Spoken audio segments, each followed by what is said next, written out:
Comienzo esta introducción preguntándote, ¿te consideras una persona buena o mala? Y mi pregunta va en función de la creencia que todos tenemos de que hay una línea muy clara que divide al malo del bueno y que por tanto una persona bondadosa sería incapaz de hacer algo en perjuicio de los demás. Esa creencia se desmonta cada día frente a nuestros ojos. Sin embargo, me tomo estos minutos para que conozcas lo que dice la psicología al respecto. Escucha. Si lo sueñas, lo puedes lograr. El mejor día de tu vida es hoy. Disfruta cada oportunidad. Es el momento, aprovechalo. Te invito a un café.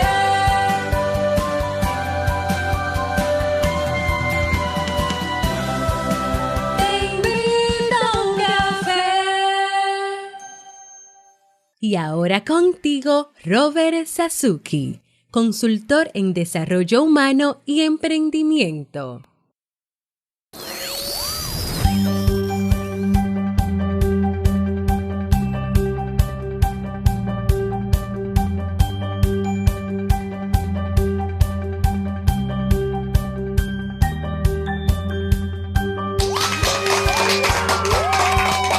Hola, ¿qué tal con esa energía positiva, esos aplausos y aquí tu bebida favorita?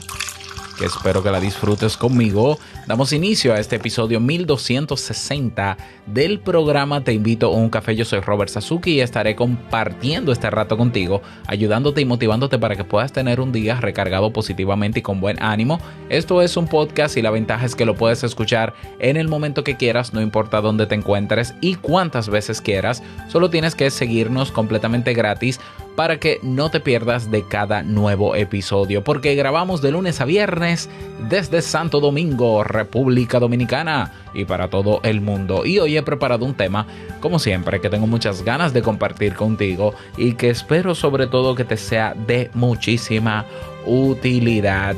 Bien, vamos a comenzar con el tema. Hoy no tengo anuncio de nada. O sea, bueno, si todavía no te has enterado de la solicitud de becas en Kaizen, kaizen.com/becas, pero yo creo que sí, que seguro que ya te enteraste. Vamos a ver, vamos a comenzar con el tema de hoy que he titulado El mito de ser buena o mala gente o mala persona. Hace unos días en Twitter, un amigo, bueno, un conocido, sí, de aquí de mi país, un joven activista que yo admiro mucho, ¿no? Y admiro mucho al movimiento que tiene, el Art Collective. Escribe en Twitter, ¿es tan difícil ser buena gente? Él escribió esa pregunta y la gente le respondía, no es tan difícil, sí. Y me imagino que él se refería a la situación que vive nuestro país de corrupción, de personas que se vendían públicamente como intachables y correctas y que ahora se ha destapado un entramado enorme de corrupción que los involucra a ellos, etcétera, etcétera. Porque casos, como digo, hay todos los días. Entonces yo le respondí a él, bueno, no es que sea fácil o difícil, es complejo el tema. Y él me preguntó qué tan complejo y le mandé algunos artículos para que él pudiera tener una perspectiva o una perspectiva psicológica del fenómeno, ¿ya? Que entendiera que no solamente a nivel sociológico y a nivel de derechos y a nivel religioso o dogmático se puede explicar el que hayan personas buenas o malas. No, la psicología ha estudiado el fenómeno de la buena gente y de la mala gente también. Es decir, comportamientos socialmente aceptados, que así le llamamos en psicología, comportamientos socialmente inaceptados o inaceptables. Entonces vamos a hablar de esto porque yo creo que la conclusión de esta pregunta es que no hay personas buenas ni hay personas malas. Hay personas que emiten comportamientos socialmente aceptables y que esa misma persona que emite comportamientos aceptables socialmente también puede cometer comportamientos inaceptables. Esa es la conclusión. Y claro, para explicar esta conclusión, vamos a entender diferentes fenómenos que ha estudiado la psicología para explicar esto. Bien, antes de explicar los modelos, hay que tener bien claro, o mejor dicho, profundizar en la pregunta: ¿qué es una persona buena o qué es bueno y qué es malo? Hay teorías, hay postulados filosóficos que dicen, por un lado, que el hombre es bueno por naturaleza. Sigmund Freud decía que no, bueno, no es que lo decía literalmente, pero nos hacía entender que nosotros nacemos con el eros y el tánatos. El eros es el instinto de bondad y el tánatos el de maldad. Otros autores, otros psicólogos también han hablado al respecto. Y vamos a ver, yo soy de los que piensa que el hombre no nace bueno, pero tampoco nace malo, porque malo y bueno son connotaciones sociales, humanas. Es como el tema de las emociones. Todo el mundo cree que nosotros nacemos con emociones, nosotros nacemos con reacciones a estímulos, porque eso indica que estamos vivos. La emoción es una construcción que se va haciendo a nivel cultural y en el en el seno familiar, para yo entender cómo se llama esa reacción con la que yo nací. Entonces tú dirás, bueno, pues entonces sí nacemos con la emoción. Vamos a ver con cuál emoción nacemos. Ya eso lo explicamos y ese es otro tema. Pero de eso hablamos hace unos días, de que no nacemos con las emociones, sino que las emociones se construyen. Te dejo el episodio para que, si no lo has escuchado, lo escuches en la descripción de este programa, de este episodio. Entonces, lo mismo entiendo yo que pasa con el tema de lo bueno y lo malo. Es un tema de moral, es un tema social, es una construcción. ¿Un niño sabe qué es bueno o qué es malo lo que hace? Absolutamente no. ¿Un niño nace bueno o malo? Absolutamente no. O sea, a medida que va creciendo, se da cuenta de que hay comportamientos que traen unas consecuencias positivas, lo que le lleva a ese niño a aumentar y continuar emitiendo ese comportamiento, y hay comportamientos que le traen consecuencias negativas, y eso lo que hace es extinguir que él siga haciendo eso. Entonces, fíjate lo delicado de este tema. Si un niño entiende que golpear a otro niño es algo que le refuerza, es algo que se le acepta, es algo que se le celebra, ese niño va a entender que golpear está bien. No que sea bueno y malo, es que está bien. ¿Por qué? Porque cada vez que yo golpeo a otro niño, pues mis padres aplauden. ¿Ya? Entonces, claro, ahora nosotros los adultos y como sociedad nos hemos puesto de acuerdo para determinar que la violencia es mala, y por tanto ese niño, cuando llega a la adolescencia o cuando llega a la adultez, comienza ahora a tener consecuencias negativas con su actitud, pero va a haber una contradicción en ese niño, porque va a decir, pero a mí todo el tiempo me celebraron aquello y ahora no. Entonces, ¿lo ves? Entonces, la construcción de lo bueno y lo malo es una construcción social. Es una construcción social, la ética habla de eso, la filosofía también. No hay un gen, no se ha demostrado, ni hay evidencia científica de que hay un gen de que tú naces bueno, ni que tampoco naces malo. No lo hay. Claro, el ser humano es un ente complejo y no podemos explicar lo bueno y lo malo tan simple como que desde lo social y ya. No, el ser humano es un ente biopsicosocial. Por tanto, hay elementos biológicos que también pueden ser variables que tengan que ver con un comportamiento malo. Así es. Hay personas que tienen, por ejemplo, problemas en la amígdala o en la amígdala, que es uno de los órganos que regula las emociones, y esa persona no puede regular bien sus emociones o no puede ser empático con otros. Por tanto, puede emitir conductas malas y no sentir remordimiento, ni pena, ni arrepentimiento por eso. Bueno, se han dado casos, no son la mayoría, pero se han dado casos. Personas que tienen, por ejemplo, se ha reportado como síntoma de diabetes el mal humor. Bueno, eso. Y el mal humor no es que sea malo el mal humor, es lo que puede conllevar un mal humor. También se puede explicar un poco por eso. sea, la biología sí puede dar una que otra explicación a ciertos comportamientos que pueden ser buenos o que pueden ser malos.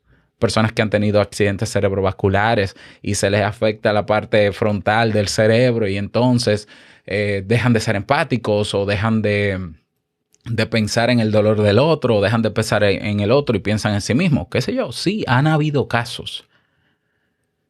Entonces, desde lo biológico, sí. Desde lo psicológico, veremos algunos fenómenos que se han estudiado que explican la razón por la cual una persona puede hacer cosas malas. No importa si consideramos que esa persona es buena. Y yo digo, y por eso lo dije al inicio de este episodio, esto es un mito. ¿Por qué? Porque esto se desmonta cada día. Piensa en una persona que para ti es un referente de buena gente. Y piensa en tipos de personas que tú esperas por el tipo de formación que tienen que sean buena gente, que practiquen el bien. Mira, en ese grupo de personas donde para ti es referencia de buena gente, hay personas que han hecho cosas malas, ¿ya? En mi caso, por ejemplo, en mi caso yo no estoy hablando de mi caso, sino yo, por ejemplo, veo noticias todos los días de sacerdotes que hacen cosas malas, de pastores que son referentes y que hay que meterlos lamentablemente en este tema. ¿Por qué? Porque la iglesia y las religiones quieren ser referentes de lo moral, quieren ser la referencia de los valores positivos humanos. Está bien y está muy bonito y qué bueno. Pero dentro de ellos mismos, dentro de ese sistema, hay gente, no todos, hay gente que hace cosas malas.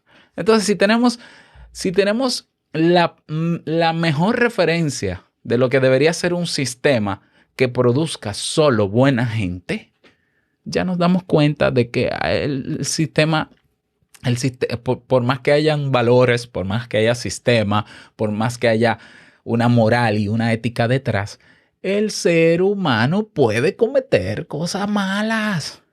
Todos nosotros. Por tanto, decir que yo solamente me junto con buena gente, estás en un error, porque esa buena gente es gente que sí, debido a varios fenómenos o debido a muchísimas otras variables que quizás se escapan incluso de esta explicación de hoy, puede llevarles a cometer cosas malas. Y claro, la explicación del que no conoce, ¿no?, un poco de psicología y no conoce lo complejo que es el ser humano, es achacarle lo malo que hizo esa buena gente al diablo, a un espíritu, a un trastorno. Yo he escuchado personas, esa persona se volvió loca y mató a su pareja.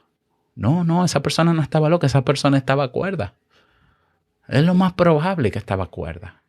No, pero ¿cómo tú me explicas que una persona que es profesional, que es ética, que es referente en su comunidad, que es un líder, que es buena, de repente cometa? Es que yo no me lo creo. Claro, es lógico que no te lo creas porque tu cerebro hace los cálculos y no cuadran. Eso es cierto, pero eso no quiere decir que no haya sido él y eso no quiere decir que él estuviese en todos sus cabales cuando lo hizo, porque seguramente eso fue lo que pasó. Estaba en sus cabales. Era la misma persona que tú conoces, que ante esa circunstancia tomó la decisión de hacer lo que hizo. Malo. Entonces, claro, esto es un tema controversial porque esto es un tema que despierta pasiones porque por un lado hay investigaciones. Una vez se hizo una investigación, una psicóloga, no recuerdo el nombre, ojalá, no la tengo aquí en los fenómenos de hoy, pude haberla incluido, que ella demostró que los militares que estuvieron la cuestión esta, la cuestión nazi, ¿no? Dios mío. En los campos de concentración nazi, los militares que participaron de la masacre de cientos de miles de judíos no eran personas que tenían trastornos. Y no solo eso, eran personas normales que por un fenómeno, que de ese vamos a hablar, por uno de esos fenómenos o quizás otros u otras variables, estuvieron en unas circunstancias donde ellos tenían que tomar la decisión de matar y torturar gente. Personas militares, algunos de ellos que luego de acabar ese ese gobierno de Hitler y demás, se fueron a otros países e hicieron vidas normales, socialmente normales. Yo vi, creo que fue en Netflix, el documental de un señor muy mayor, con nietos y todo, y familia, que su familia nunca se imaginó que él fue uno de los militares que torturaba en los campos de concentración de la Alemania nazi. Pero una persona que mientras estuvo en Estados Unidos haciendo su vida normal, era un referente para muchos, una persona querida, un abuelo. Cuando estudiaron, cuando se dieron cuenta quién era y sacaron todo lo que ese hombre hizo, porque estuvo documentado, alguien lo documentó, hubo testigos, los hijos no lo podían creer, los nietos no lo podían creer. Ese señor no tenía ningún trastorno mental. Era una persona que ante diferentes variables, fenómenos o circunstancias, le tocó hacer eso y lo hizo. Y ese es uno de los primeros fenómenos que vamos a estudiar, que es el fenómeno de la obediencia ciega. Y te cuento de cómo se ha estudiado, o bueno, te voy a contar un experimento de obediencia ciega que hizo Milgram. Milgram fue un psicólogo que en el año 1963 intentó demostrar o explicar por qué personas buenas ante una figura de autoridad o ante algunas órdenes de una figura de autoridad podían simplemente obedecer ciegamente a esa figura de autoridad y hacer cosas malas. Es uno de los experimentos más famosos de la historia de la psicología. También cuestionado, también trascendente, pero trascendente sobre todo por la revolución que supuso, ¿no?, la conclusión de que el ser humano ni es bueno ni es malo, el ser humano es lo que es y ante determinadas circunstancias, y él explica una de ellas, puede cometer cosas malas y podemos llegar nosotros a ser crueles. Es un experimento que se ha hecho, se ha repetido varias veces, está en YouTube. Si tú escribes el experimento de Milgram, es más, te lo dejo en las notas del episodio, un video para que lo comprendas. Esta investigación se trataba de lo siguiente: se reclutaban personas para un experimento. Eran profesores, estaban reclutando profesores. Había una persona que era actor, entonces el experimento consistía en lo siguiente: esos profesores tenían que hacerle un examen oral en un cuarto a otra persona que estaba en otro cuarto, y si esa persona no contestaba correctamente a las preguntas, se le iba a dar una descarga eléctrica que iba de un mínimo de voltios hasta 200, 300, 400 voltios. Entonces el profesor, que era la persona reclutada, personas normales, tenían que activar el mecanismo para darle la corriente a esa persona, aplicarle la tensión. Entonces, lo que ellos no sabían, el profesor estaba en un cuarto con una máquina de voltaje, con un generador de voltaje y con las preguntas. Del otro lado estaba el actor que simulaba dolor y malestar cuando se le aplicaban las descargas. Pero era un actor y las descargas no eran ciertas. Simplemente lo que se intentaba medir era si esos profesores comunes y corrientes, personas normales, eran capaces de aplicar dolor al otro, ¿ya? Porque bajo el mandato, ¿no?, de la autoridad del experimentador que estaba al lado de él y que le decía en todo momento, hágale las preguntas y si contesta mal, dele la descarga, ¿ya? Porque estamos probando algo y queremos saber, para ver hasta dónde llegaban. El experimento dio como resultado que la mayoría de las personas administraban las descargas hasta su máximo. Es decir, aún escuchando los gritos del actor que simulaba estar sufriendo, esos profesores seguían aplicando descargas. Algunos no, algunos simplemente se negaban a participar, pero hubo un grupo que sí. ¿Y por qué es importante entender esto? Porque estamos hablando de un grupo de profesores.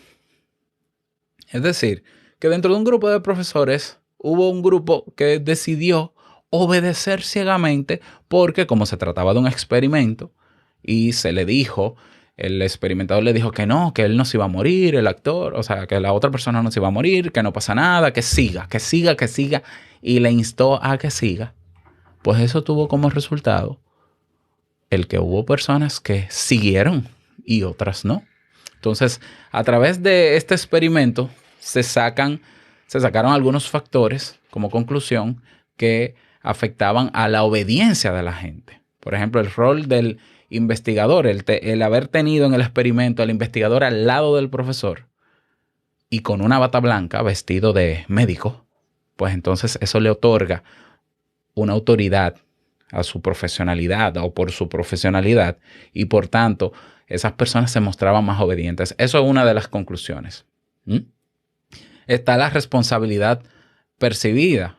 Esto quiere decir que la responsabilidad que cree tener el sujeto sobre sus actos. Cuando el investigador le decía que ese profesor era el responsable del experimento, o sea, que yo como experimentador soy el responsable de lo que pase. Tú aplicas las descargas, que yo soy responsable de lo que pase. No te preocupes, todo está bajo control, yo soy el que sabe, tú haces lo que te digo.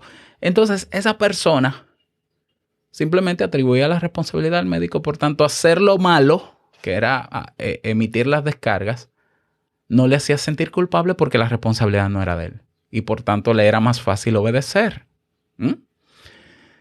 También está el fenómeno de la conciencia de la jerarquía dentro de este experimento. Aquellos sujetos que tenían un fuerte sentimiento hacia lo jerárquico eran capaces de verse por encima del cómplice, que es el electrocutado, y por debajo del investigador. Por lo tanto, ellos daban más importancia a las órdenes de su jefe que al bienestar del otro. ¿Te suena esta actitud? ¿Te suena?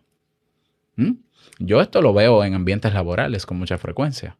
Bueno, pero es que mi jefe me trata así. Bueno, pero es que tu jefe obedece a otro jefe. Y como al otro jefe no le interesas tú, sino que se logre un resultado o un objetivo en el trabajo, al jefe directo tuyo no le importa hacer la cosa bien hecha o mal hecha siempre y cuando se llegue a un resultado. Y si tú, que obedeces ciegamente y que tienes una estructura jerárquica en tu mente de que porque fulano es sacerdote, porque fulano es el presidente, porque fulano está por encima de mí, por tener un cargo está por encima de mí, pues entonces hay más probabilidades de que tú hagas lo que se te pida. ¿Ya? Ese es un fenómeno que se ha estudiado, el efecto de la obediencia ciega y que puede explicar que tú y yo podamos cometer una fechoría, algo malo, ¿ya? Bueno, pero imagínate, como a mí me lo pidió, qué sé yo, el presidente de la compañía, o a mí me lo pidió esta autoridad religiosa, porque yo pertenezco a esa religión, pues entonces como él asumió la responsabilidad de lo que yo hiciera, bueno, pues entonces yo simplemente obedecí ciegamente. Entonces, por obediencia ciega, hay personas que hacen cosas malas. Absolutamente. Otro fenómeno es, vamos a ver, lo que yo llamaría el efecto del desliz ocasional. Te cuento. La sociedad de Society for Personality and Social Psychology, la Sociedad para la Personalidad y la Psicología Social, realizó una investigación en el 2015 liderada por Oliver Sheldon que nos ofreció una serie de datos interesantes sobre esto. Este trabajo puso en evidencia un dato, y es que la mayoría de las personas controlan bastante bien su tentación a la hora de realizar algo poco ético, como por ejemplo robar algo como material de oficina. Es cierto que aparece el deseo, que muchos llegan a pensar eso de que si yo me llevo esto nadie lo va a notar. Ahora bien, una vez se razona un poco más, esta situación acaba por desecharse. Ahora bien, hay una curiosa excepción. En ocasiones también nos podemos decir lo siguiente: el hecho de que yo me lleve este material de la oficina a casa para uso personal no significa que yo sea un ladrón. Es decir, lo que explica este efecto: cometer una transgresión puntual y ocasional en la vida puede interpretarse como algo aceptable, La persona llega a pensar que ese acto no va a cambiar lo que uno es. Si yo soy una persona que me considero buena y seria, que yo un día me lleve algo que no debo llevarme calladito y que nadie se entere y que no pase nada porque yo lo devuelvo luego. Eso no es nada. Bueno, eso es un fenómeno, un efecto que también puede explicar el hecho de que aunque te consideres bueno, puedes hacer cosas malas. No, porque eso es piadoso. Aunque sea piadoso es malo. Lo malo es malo, se supone, ¿verdad? Estamos de acuerdo en eso. ¿Mm? ¿Qué más? Tenemos la presión de grupo, otro fenómeno. La presión de grupo tiene que ver con que si todos hacen eso y no pasa nada, entonces si yo lo hago, pues no debería pasar nada. Eso es como que tú estés en un semáforo en rojo, detenido con tu vehículo, y todos los vehículos que están delante y al lado tuyo se vayan en rojo. Hay personas que no se dan cuenta de esto. En mi país eso es pan de cada día. O sea, estamos parados en rojo. Incluso mis hijos me dicen, pero si está el semáforo en rojo, ¿por qué se van, papi? Y yo les digo, porque son... no lo sé, pero no está bien. Y a veces uno se pregunta, ¿será que hay un oficial de tránsito que está dando el paso? A veces sí, a veces hay un oficial de tránsito que da el paso aunque el semáforo esté en rojo, pero yo me aseguro de verlo. Si yo no lo veo, yo me quedo donde estoy. Pero hay personas que no se quedan donde están, que si se van los tres de adelante, se van con él. Imagínate que cruzando el semáforo haya un oficial de tránsito que detenga todos esos vehículos. ¿Cuál tú crees que va a ser la explicación de ellos? Oh, pero es que yo vi que todo el mundo se fue, entonces yo también me fui. Entonces, el nosotros ver una conducta en grupo, el nosotros ver una reacción de grupo, puede llevarnos a nosotros a aumentar las probabilidades de que nosotros también hagamos lo que hace el grupo. Sí, así como lo oyes. Linchamientos, por ejemplo. ¿No has visto, no has conocido noticias de linchamientos? En esos linchamientos no hay delincuentes, se supone, porque se supone que están linchando a un delincuente. Entonces, el hecho de que hay un delincuente que se está linchando, a mí no me hace delincuente si yo le pego un palo a esa persona. Pero estoy haciendo algo malo. ¿Qué pasó ahí?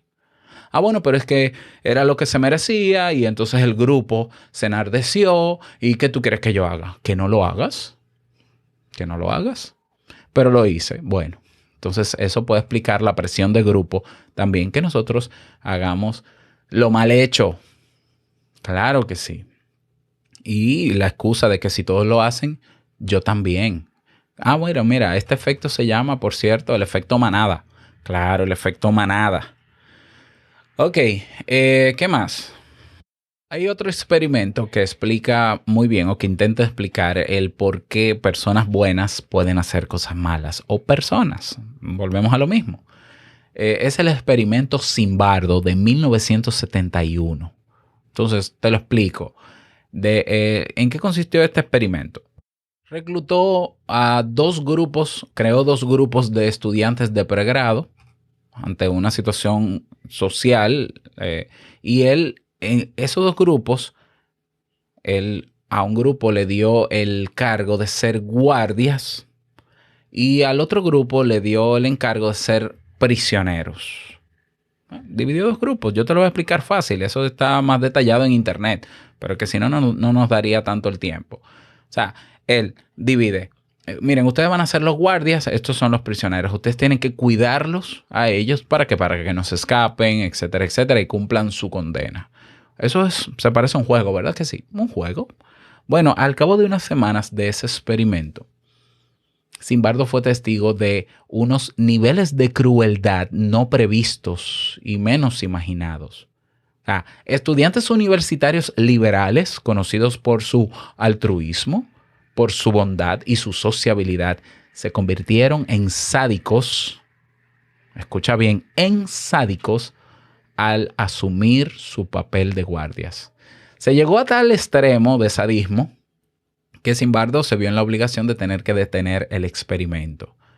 Lo que concluyó Zimbardo es lo mismo que estamos hablando. Por un lado, la conformidad de grupo o el efecto manada, la obediencia a la autoridad, igual que Stanley Milgram del experimento que te conté, la desconexión moral, que lo explica muy bien Albert Bandura, de que las personas disponemos de nuestros propios códigos morales y sistema de valores. Sin embargo, a veces llevamos a cabo toda una serie de piruetas mentales para integrar comportamientos totalmente opuestos a nuestros principios, hasta el punto de ver como lo correcto, de verlo como correcto, lo moralmente inaceptable. Y también factores ambientales. Es decir, fueron semanas, fueron horas, quizás de poco descanso y demás, y eso contribuyó a que esas personas que hacían de guardias cometieran comportamientos atroces con los que se agruparon como prisioneros. Bueno, y a esto se le llamó, por cierto, el efecto Lucifer. Ese experimento se le llama, o al experimento no, al efecto que se produce luego de las conclusiones de ese experimento, el efecto Lucifer, que también explica por qué las personas pueden cometer cosas malas. Por último, otra manera o otra razón por la cual las personas pueden hacer cosas malas sin tener un trastorno necesariamente es cuando el fin justifica los medios. Robert Sapolsky es profesor de Ciencias Biológicas y Neurología de la Universidad de Stanford. Uno de sus libros más conocidos, por cierto, te lo recomiendo, ¿Por qué la gente hace cosas malas? En este trabajo parte de un punto de partida muy interesante. ¿Por qué el amor y el odio son emociones tan parecidas en el cerebro? A veces un sentimiento está muy cerca del otro, tanto que esa persona a quien hoy adoramos, mañana la podemos detestar. Algo que nos deja claro en su libro es que nadie es esencialmente bueno o esencialmente malo. Todos podemos deslizarnos de un polo a otro en un momento dado si las circunstancias así lo orquestan. Fíjate que si tú te mueves en las redes sociales te das cuenta de que existen un nuevo personaje que antes no existía, que es el hater.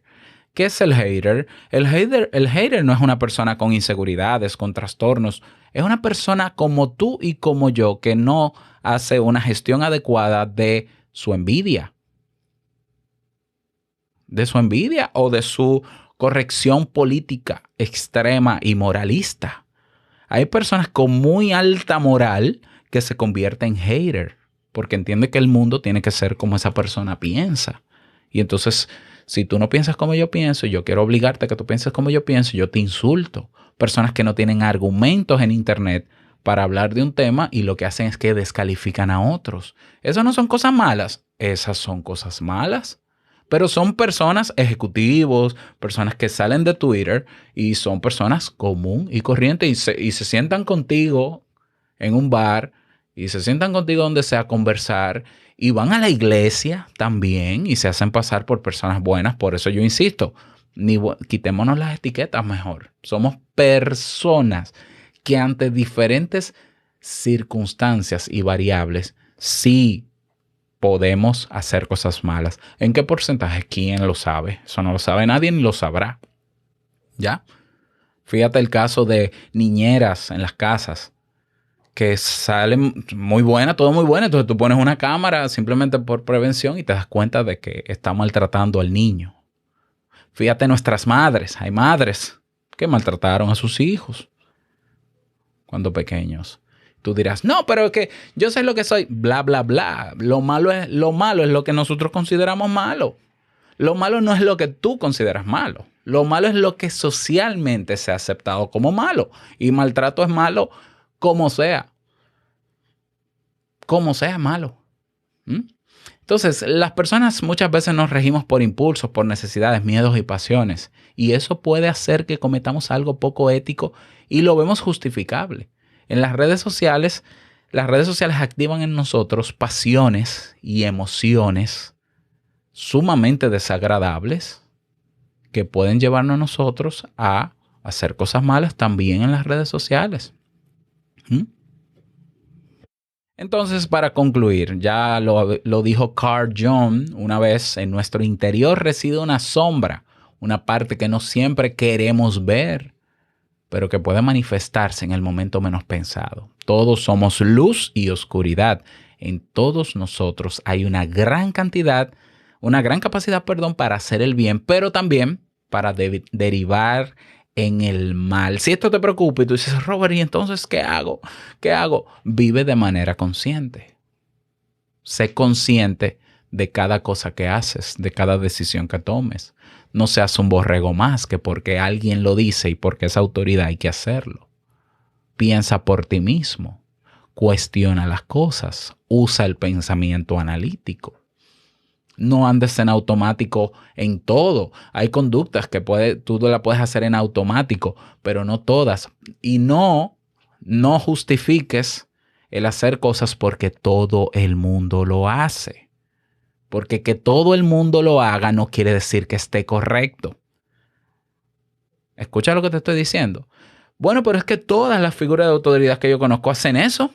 Entonces eso quiere decir que está bien. No necesariamente. Incluso hay leyes en la sociedad que no son correctas y que derivan en un problema mayor que el bien que se supone que pretenden hacer.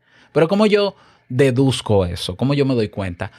Siendo consciente, cuestionando, analizando, profundizando en esas cosas. ¿Para qué? Para que mis decisiones sean lo más cercano a lo que yo entiendo que debe ser lo correcto y lo bueno, o lo que socialmente se entiende como correcto y bueno.